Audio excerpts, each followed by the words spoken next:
quelques versets dans le livre de Exode chapitre 2, verset 1 au verset 9. Nous allons, maintenant nous allons parler d'une femme on ne mentionne pas souvent son nom, et c'est très rarement qu'on entend parler de cette femme. Si je vous demande, est-ce que vous avez déjà entendu parler de Jochebed?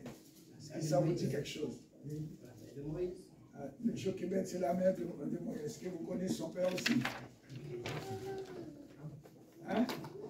Donc c'est ça. Non. Ce matin, nous allons voir parler d'une mère, un exemple, qui est un exemple pour toutes les mamans. Vous dites, c'est pour cela que j'aimerais qu'on se mette debout pour lire ces quelques versets dans Exode chapitre 2. Dans Exode chapitre 2 qui dit, un homme de la maison de Lévi avait pour femme une fille. Ok? De Lévi. Alors, ils sont de la même famille. Hein? Autrefois, ça se faisait. Hein? Cette femme devint enceinte.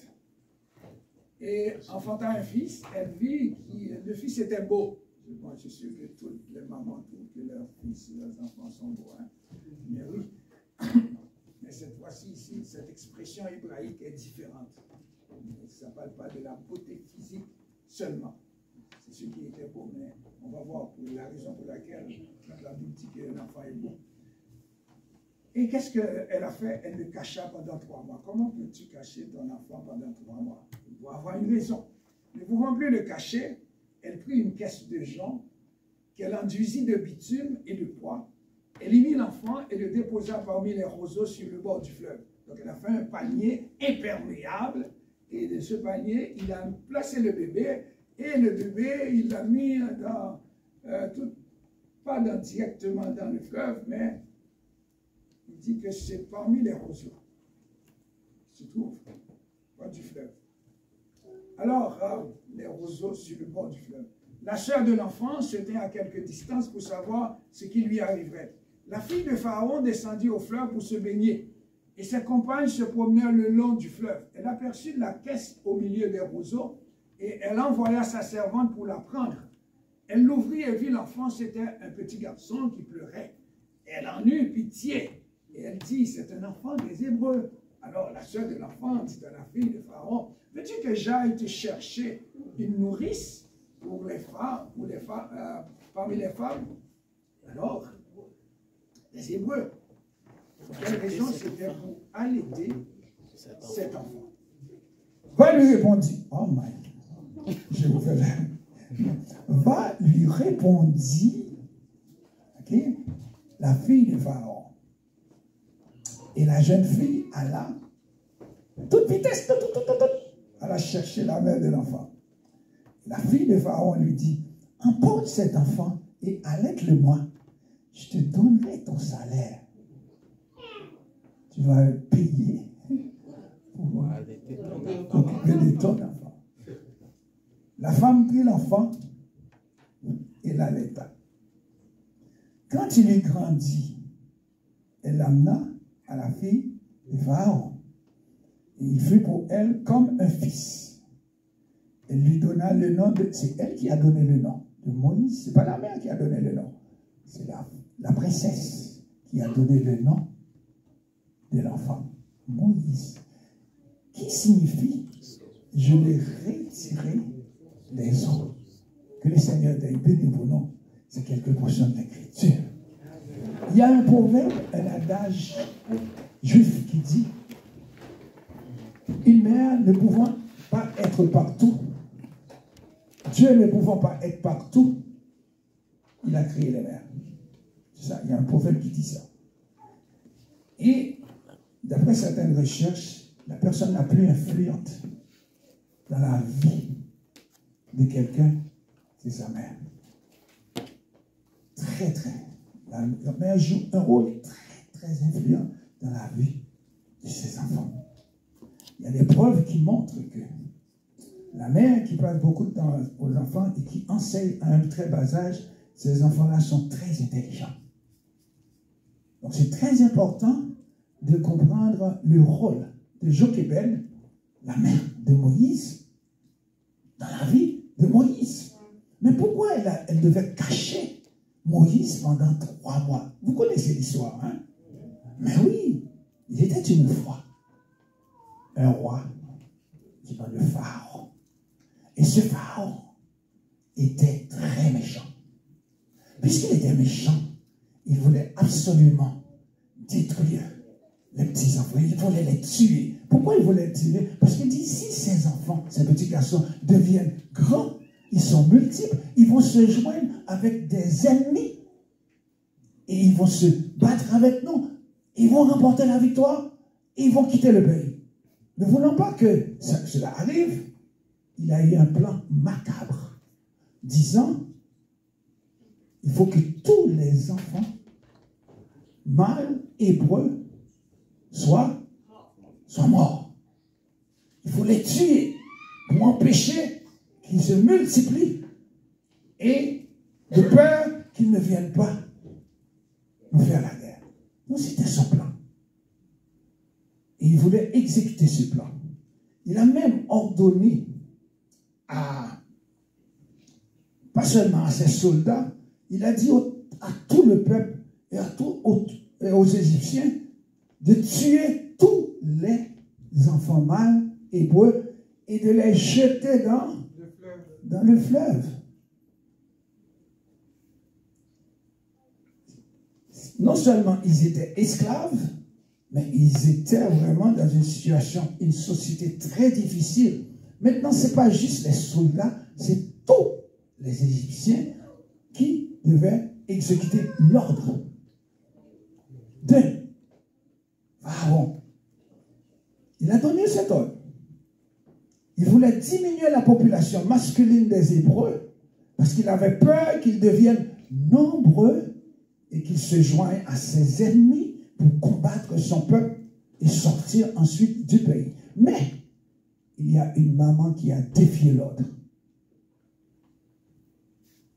Il n'en est pas question. Et son nom c'est Jochebed.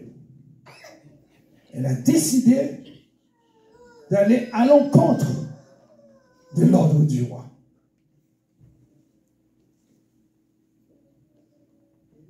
C'est par la foi qu'une maman peut dire non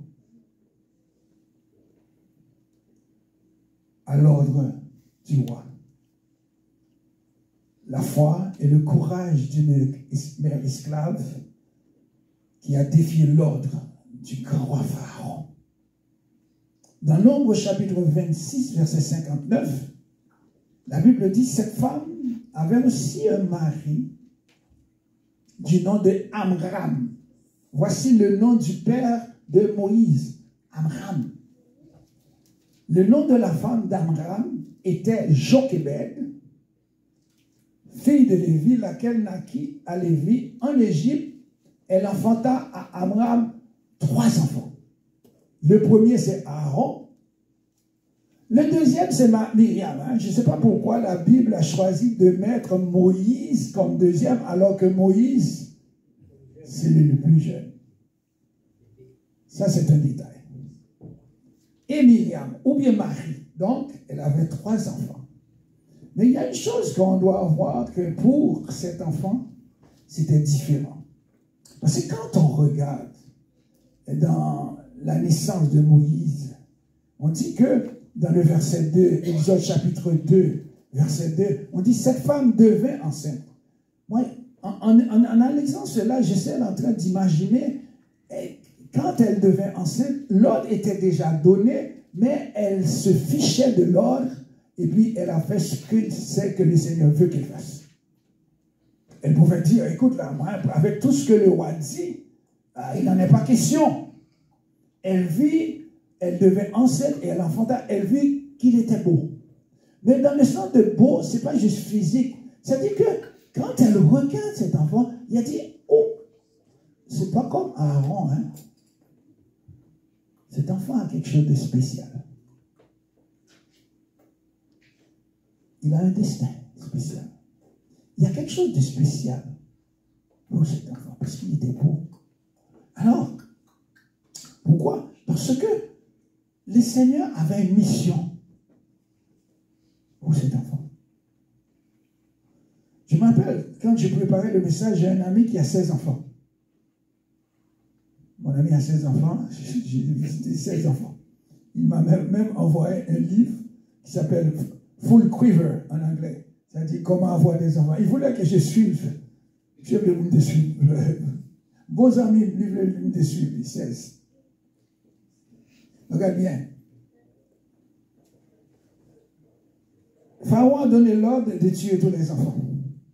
Non seulement ça, il a employé 2 sages-femmes pour faire le travail. Mais la Bible dit, ces femmes n'ont pas écouté l'ordre du roi. Parce que les sages-femmes avaient la crainte de Dieu. Quand on a la crainte de Dieu, on n'a pas à écouter la voix de personne d'autre. Pour faire la volonté de Dieu.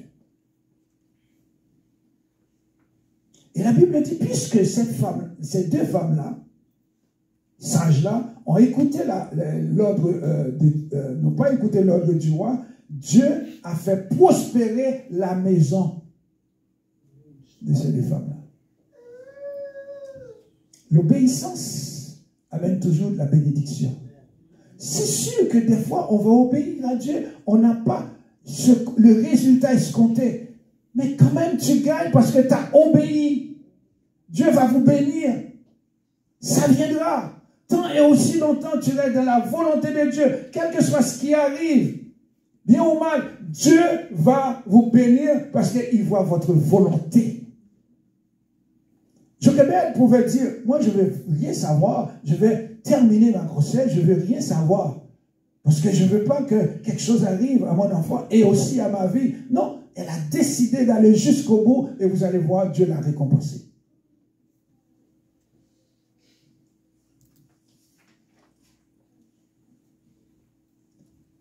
Sans tenir compte de l'ordre du roi, elle devait enceinte et enfanter un fils. Mais qu'elle était au courant de l'ordre, de l'édit du roi, elle faisait confiance à Dieu. Et par la foi, elle n'a pas mis fin à sa grossesse. Elle a pris un risque qui pouvait lui coûter sa vie.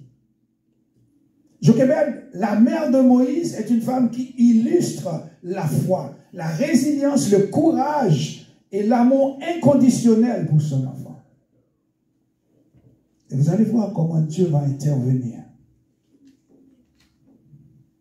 Défier l'ordre du roi, défier les autorités, défier les experts.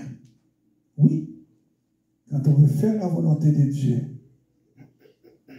on peut le faire. Parce que c'est vous qui gagnez toujours. L'enfant était beau, la Bible dit. Alors quand la Bible parle de la beauté de l'enfant, dans la culture hébraïque, la beauté d'un enfant peut signifier plusieurs choses. Une bénédiction divine, ou elle peut aussi signifier que l'enfant avait un destin spécial, une mission importante à remplir. Il avait une mission importante à remplir. Et les parents pouvaient voir que cet enfant-là est un enfant spécial et cet enfant a une mission importante à remplir. Chaque enfant a une mission. Dieu a mis Moïse sur cette terre parce qu'il savait qu'un jour, il était pour être leader et c'est lui qui va libérer le peuple d'Israël. On ne se connaît pas le destin. Mon ami qui a 16 enfants, des fois je vais le visiter avec mes enfants. Imaginez 16 plus 5. Il habite sur une ferme à Philadelphie. Et puis, mais il y a un enfant qui attire toujours mon attention. Il était tout petit. Il était assis sur une chaise. Il ne parlait pas encore. Je le regardais. Je dis, je ne comprends pas. Il y a quelque chose avec cet enfant. Je dis, je ne comprends pas. Mais je dis à mon ami Marc, je dis, David, là, il est différent des autres. Il dit, c'est mon enfant quand même. Mais il est différent. Mais je sens qu'il y a quelque chose. Il ne parlait pas. Pour savoir, après quelques années après, je suis allé là-bas. Il y avait une réunion de famille et David, maintenant, était déjà devenu presque un adulte. Pour découvrir, je dis, qu'est-ce qu'il fait? Marc, qu'est-ce que David fait? Il dit, David a reçu une bourse, il a un QI 4. Ça veut dire que 1% des Américains les plus intelligents. Il a reçu une bourse d'études. Il a fait des études tellement poussées. Il travaille pour le gouvernement pour faire decoding. Comme pour les espions, c'est lui qui fait ça. Tu dis, mais il y avait une mission. Tous les enfants ont une mission, mais Dieu a un enfant, il donne une mission spéciale. C'était le cas de Moïse. Mais laisse-moi vous dire une chose, chaque fois que Dieu veut faire quelque chose avec un enfant, il y a toujours de la difficulté.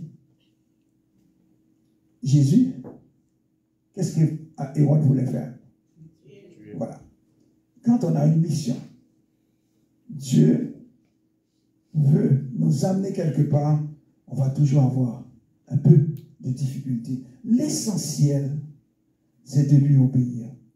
Quelles que soient les conséquences. Quand on obéit à Dieu, Dieu prend ça en considération. Et il va apporter des solutions à notre situation. Il faut toujours choisir de plaire à Dieu en dépit des conséquences. Il ne faut jamais faire des compromis et trouver des raisons pour désobéir à Dieu. L'obéissance est toujours gagnante. Elle apporte des bénédictions, elle apporte la paix intérieure et elle amène une relation profonde avec Dieu. Même quand on a l'impression de perdre, mais on est toujours gagnant avec Dieu. Qui perd pour obéir à Dieu gagne toujours à long terme. Je répète, celui qui perd ou celle qui perd pour obéir à Dieu gagne toujours à long terme. Suivre Dieu et son enseignement nécessite parfois des sacrifices. Mais qu'à long terme, cela conduit à des récompenses éternelles et à une vie pleine de sens. À qui faut-il obéir? Au roi, au gouvernement, aux médecins, aux institutions mondaines? Non, à Dieu. La maman de Moïse a fait le choix, celui d'honorer Dieu en péril de sa vie. C'est si jamais Pharaon savait qu'il avait fait ça, elle serait morte. Regardez ce que la Bible dit dans Hébreux chapitre 11, verset 23 et verset 24. En parlant de ce Moïse-là, en parlant de la mère, de Jochébed, elle fait partie, écoute bien, des femmes, des héros de la foi. Regarde bien ce que Hébreu a dit. 4000 ans après, son nom a été cité dans le Nouveau Testament. C'est arrivé dans l'Ancien Testament. Mais 4000 ans après, dans le Nouveau Testament, le nom de Jochébed a été cité. C'est par la foi que Moïse, à sa naissance, fut caché pendant 3 mois par ses parents. Parce qu'ils virent que l'enfant était beau et qu'ils ne craignirent pas l'ordre du roi. Et c'est par la foi que Moïse, ce même Moïse, devenu grand, oh, qu'est-ce qu'il a fait? Il refuse d'être appelé fils de la fille de Pharaon, alors que c'est la princesse qu'il a adoptée comme enfant. Mais savez-vous une chose? Le moment, le temps que Moïse a passé avec sa mère Jochébed a fait toute la différence. Elle lui a enseigné, elle lui a dit, elle lui a parlé de son histoire, de sa racine quand elle était très jeune. Mais c'est dans la souveraineté de Dieu. Dieu a voulu que ce soit la mère qui l'élève, mais en même temps, en se faisant adopter, elle a été payée, elle a été récompensée pour son obéissance. C'est comme ça que Dieu fait les choses. La Bible dit, celui qui, sans la foi, il est impossible de plaire à Dieu. Celui qui s'approche de Dieu doit croire que Dieu existe et qu'il récompense OK? Il va récompenser ceux qui le cherchent. Il va vous récompenser. Mais c'est l'obéissance. Mais c'est dur d'obéir. Parce que c'est comme si on voit l'année qui passe. Et puis on n'est pas patient. Surtout quand on a des gens qui disent, mais qu'est-ce qui va arriver maintenant? Qu'est-ce que tu vas faire? Qu'est-ce que ceci? Qu'est-ce que cela? Et puis, si tu écoutes toutes ces choses-là, tu vas désobéir à Dieu. C'est prends ton temps. Il y a un temps que Dieu fait les choses. Chaque chose a son temps. La maman de Moïse a fait le bon choix. Celui d'honorer Dieu. Mais pourquoi elle l'a caché pendant 3 mois? Si elle a la foi, elle ne devrait pas le cacher. Hein? Et ça me dit, quand on a la foi, on peut dire, ah bon, moi je vais me promener en Égypte avec mon enfant, j'ai la foi, Dieu va... hein? C'est pas la foi. C'est l'arrogance. La foi ne veut pas dire faire tout ce que tu penses qui est correct et puis Dieu va prendre soin de vous. La foi ne veut pas dire tu montes du toit et puis tu sautes en bas, tu penses que il n'y a rien qui va arriver. Non, c'est pas la foi. La foi, c'est pas juste conduire sur l'autoroute 40 et puis fermer les yeux du Seigneur, prends soin de moi. Tu vas te réveiller au ciel. C'est pas la foi. Il y a des gens, des fois, qui poussent tellement la foi. Eh bien, c'est du fatalisme. C'est pas la foi. Vous savez? La foi est une ferme assurance des choses qu'on espère et une démonstration de celles que nous voyons. Et la Bible dit la foi bannit la crainte. Elle n'a pas peur. Quand tu as la foi, tu n'as pas besoin d'avoir peur. Les menaces, fais confiance à Dieu. Quelle que soit la situation dans laquelle vous vous trouvez, faites confiance à Dieu par la foi. Parce que la Bible dit, le juste vivra par la foi. La foi bannit la crainte. Tu n'as pas besoin d'avoir peur. Qu'est-ce qui va arriver? Qu'est-ce qui va m'arriver? Qu'est-ce qui va arriver à la famille? Qu'est-ce qui va... Non. Faites confiance à Dieu. C'est ce que Dieu veut. Parce que Dieu est au courant de tout ce que vous vivez. Tout ce que tu vis. Il dit, aie la foi. Il interviendra quand il veut. Dans le psaume 27, verset 1, il est dit, l'Éternel est ma lumière et mon salut. Ce n'est pas l'homme qui est ta lumière. L'homme ne va pas apporter du salut. C'est l'Éternel.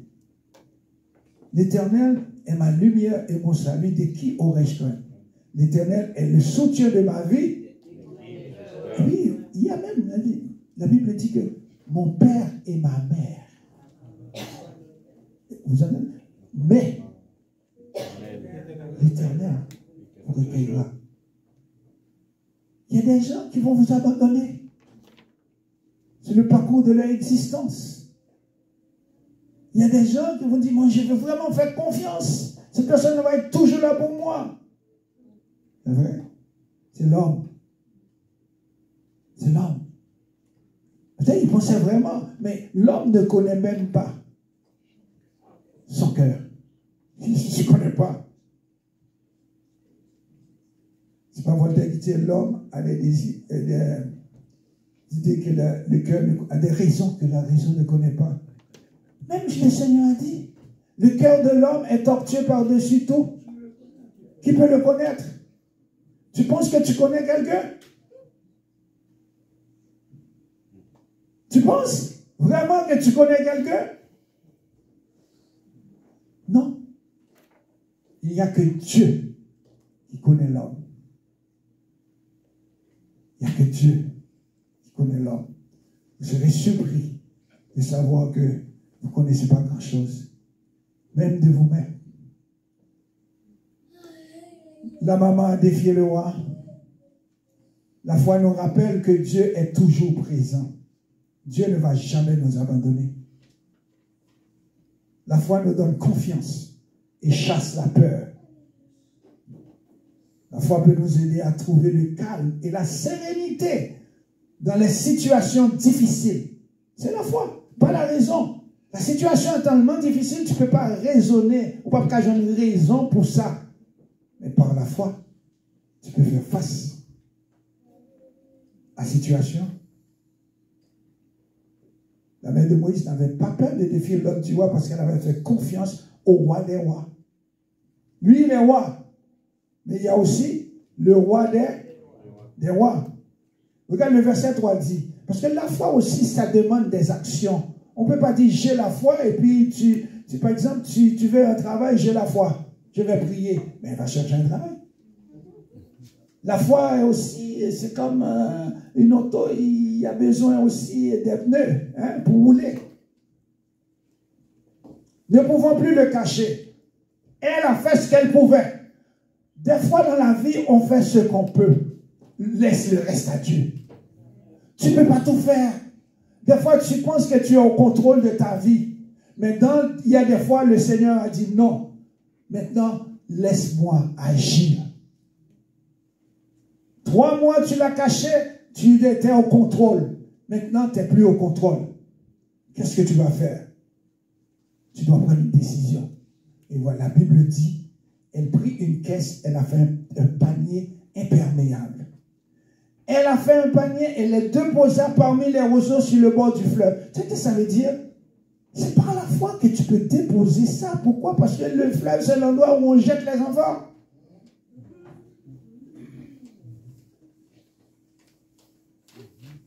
C'est l'endroit où on peut jeter les enfants hébreux. Et puis, c'est dans ce même fleuve-là que cet enfant va être sauvé. Vous voyez comment Dieu fait les choses?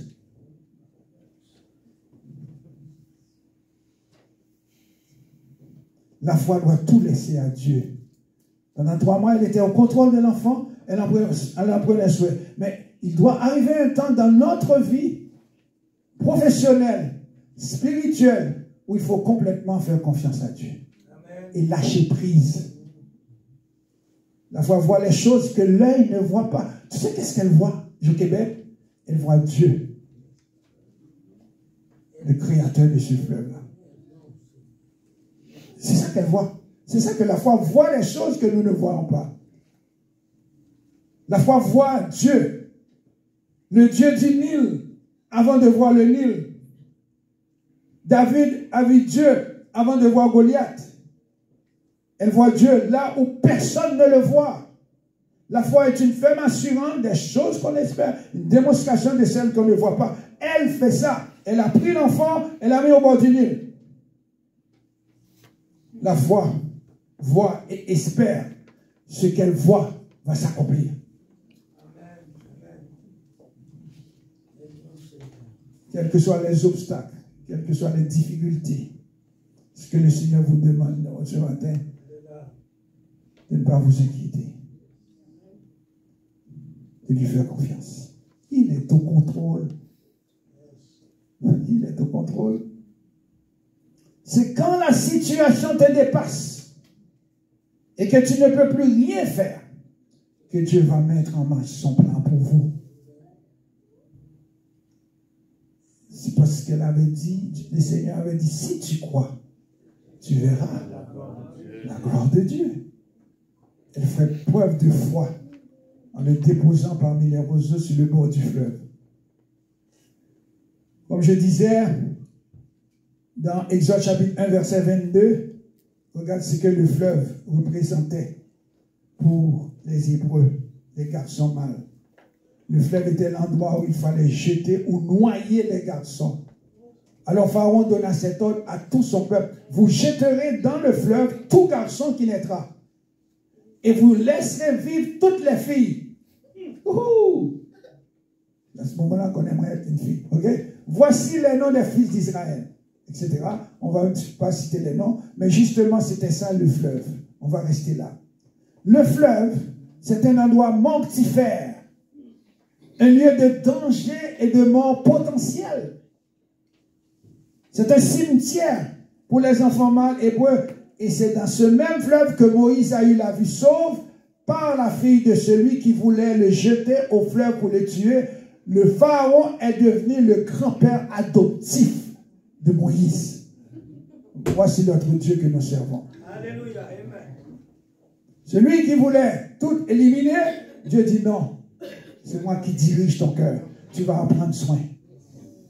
Au lieu de l'éliminer, tu vas lui donner la vie. Et le pouvoir. Et tu vas t'en occuper.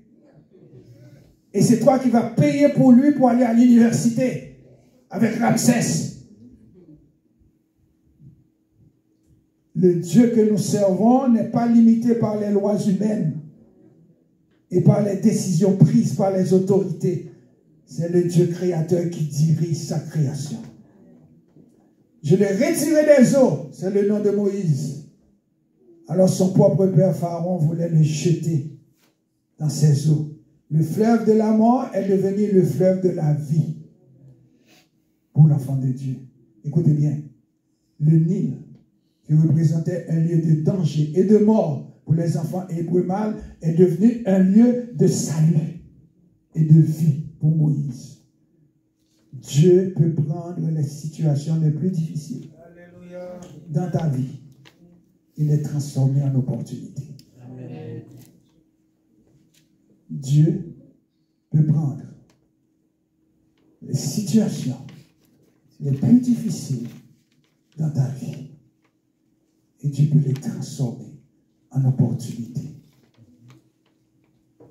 C'est le Dieu que nous servons. Toutes choses concourent au bien de ceux qui aiment Dieu et de ceux qui sont appelés selon son dessein. Cette histoire montre la souveraineté de Dieu et sa capacité à changer les situations pour ceux qui l'aiment et qui lui font confiance. Sans la foi, il est impossible de lui être agréable.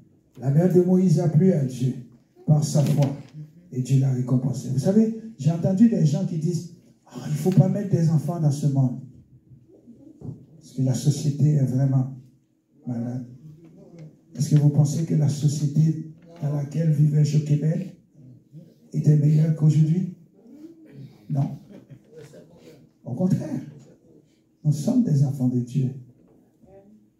Nous devons lui faire confiance et ne pas suivre ce que la société nous dit.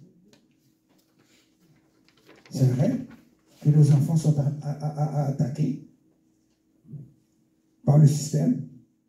Nous avons un système scolaire qui, c'est comme je dirais, pharaonique. Mais regarde Jochebed, par la foi.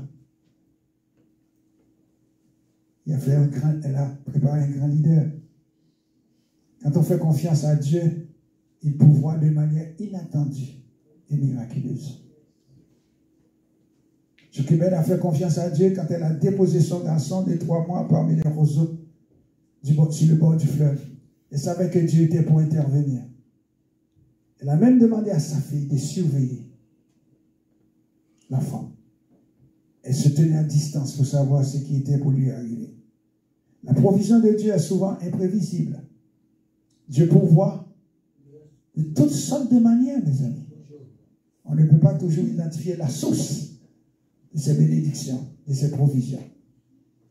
La foi fait toujours confiance à la souveraineté de Dieu. Dieu a envoyé la fille du roi pour adopter le bébé. Tu vois? C'est la princesse qui a fait l'adoption. C'est ce que la Bible nous dit. La princesse a adopté le bébé. Mais je me pose la question, pourquoi la princesse a été se baigner dans le Nil, alors que les archéologues ont fait des recherches, ils ont trouvé, il y avait tellement de bassins là, c'était une civilisation tellement poussée, elle avait tout dans son palais. Pas problème de l'eau de gagner, mais Dieu.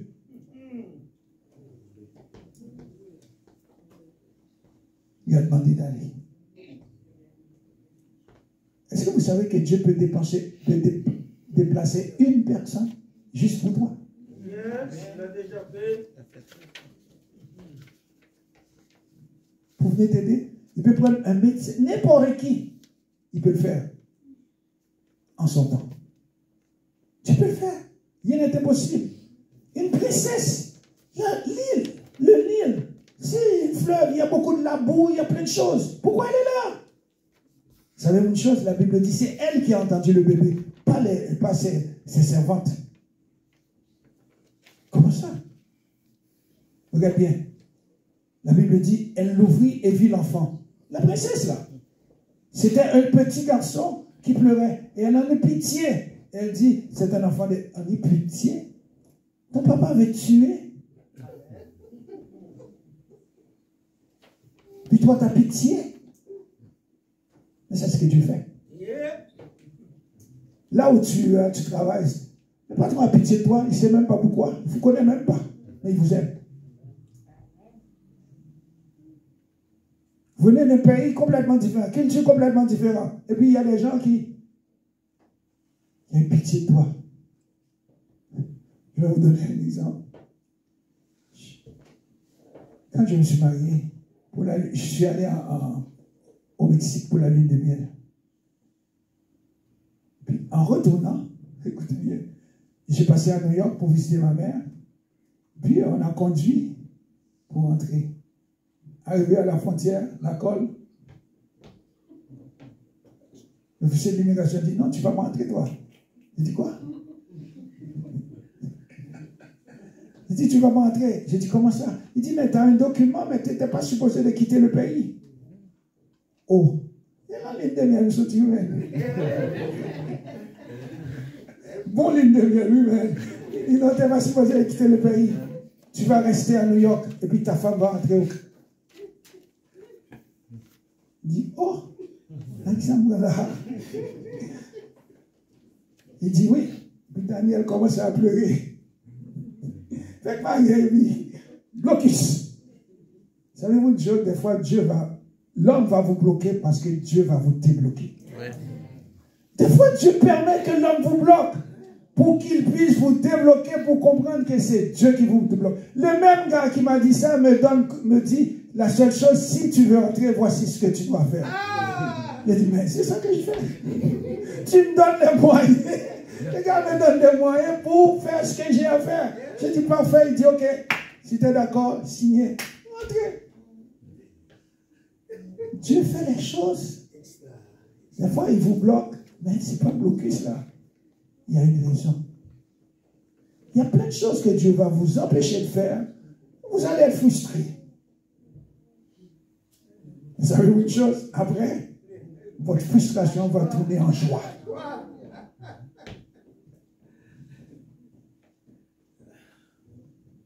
Il n'y a pas un verset qui dit, celui qui sème en pleurant.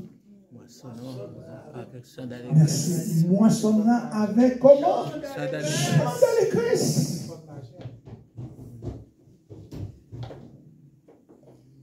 Ne vous empressez pas. J'ai été à Toronto visiter ma fille pour la première fois. Je suis grand-papa. J'ai été là de mardi à samedi. Chaque jour, j'ai passé du temps avec Mathias, Raphaël. J'ai gardé le bébé. Il me regarde. Lundi, on n'a pas tué le bébé. C'est vrai, il me regarde, tête calée. Regarde. 7 semaines. Quand j'aime. Vous savez une chose? Ma fille, Lydia, elle dit, papa, merci. Pas de pousser. Ou te fait des plantains. Tu ne m'avais pas poussé. Il n'y a pas un gars poussé, petit Dieu. Oh, que l'homme marié, que l'homme ceci, que l'homme celui-là. Ah ben, oh, ça fait là. Non. God has his time. Dieu a son. Tout ce qu'il faut, c'est la foi et prier. Attends que Dieu fasse. Quand Dieu le fait, il le fait bien. Pourquoi si vous n'attendez pas Dieu, vous faites ça vous-même? Ça le regretter, oui, mes amis. Combien de regrets?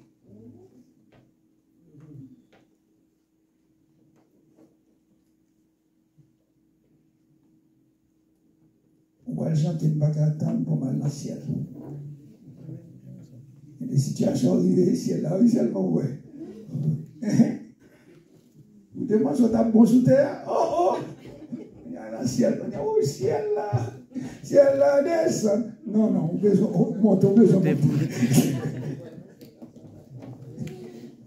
Regardez-vous, ouais. Regardez, mon Dieu, quittez bagaille, mes amis, pour des raisons. C'était une adoption dirigée par Dieu. C'est pour ça, même moi, je dis, il ne faut pas négliger les adoptions. Il y a des enfants qui ont besoin d'être adoptés. Dieu reconnaît l'adoption. Nous sommes des enfants adoptés par Dieu, qui nous donne son esprit d'adoption.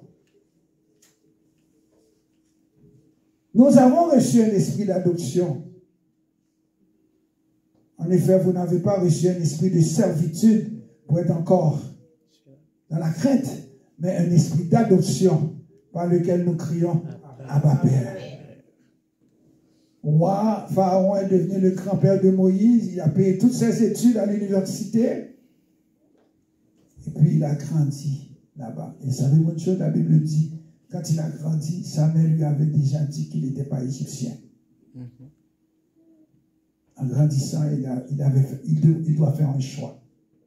Savez-vous une chose? Nous qui sommes parents, nous devons prier beaucoup pour nos enfants. C'est tout ce qu'on peut faire. C'est prier.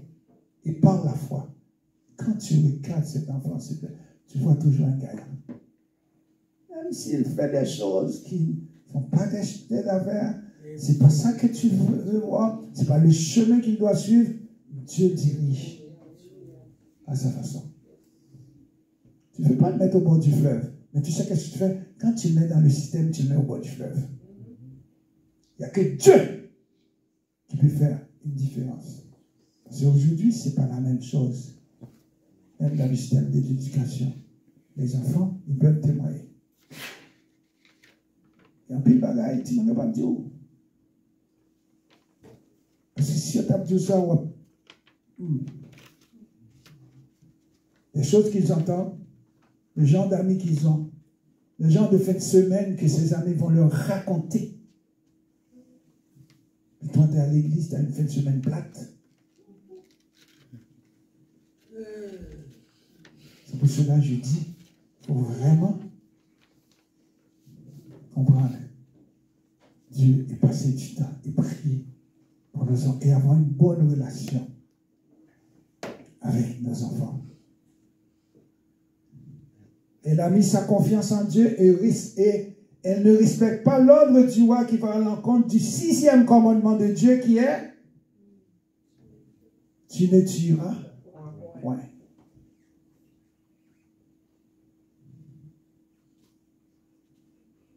Dieu ne veut pas que ce bébé soit tué, non. Ce n'est pas à vous de le faire. Et pour cela, Dieu l'a honoré. Il a fait de lui un leader.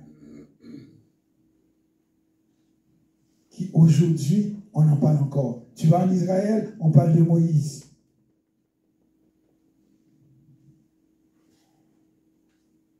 Nous devons être des Jochebed.